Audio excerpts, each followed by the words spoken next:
The smiling man. There's something unsettling about walking alone at night, especially in a quiet town where the streetlights barely cut through the darkness. That's where I found myself. Heading home from a friend's house around AM.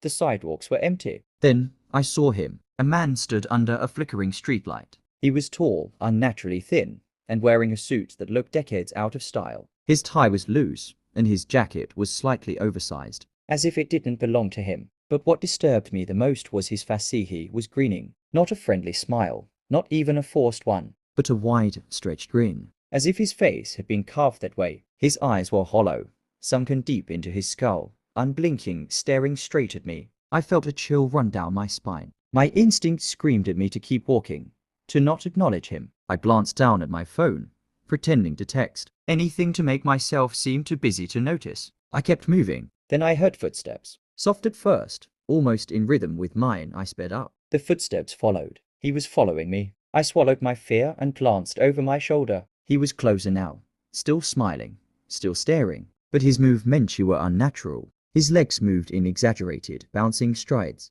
almost like he was dancing, a bizarre, cartoonish waltz that made my stomach twist. I crossed the street. He followed. I turned a corner. He followed. I was almost home. Just a few more blocks I could make it. My heart pounded in my chest as I forced my legs to move faster. Then he stopped. So did I. The silence was deafening. He was standing completely still under another streetlight, his head tilted at an unnatural angle. His smile never wavered. Then, without warning, he sprinted toward me. I bolted. I don't think I've ever run so fast in my life. My breath came in sharp gasps, my legs burned.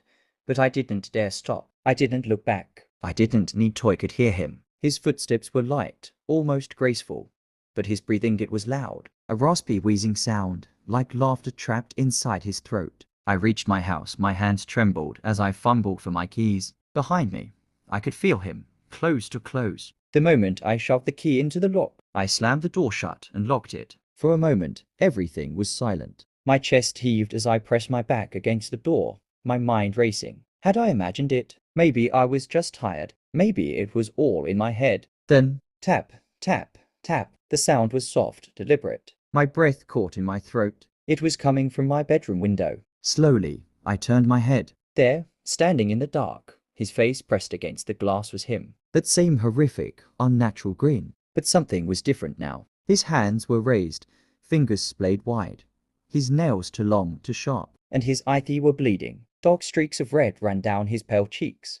But his grin never faded. And then he waved. The power went out. I never saw him leave.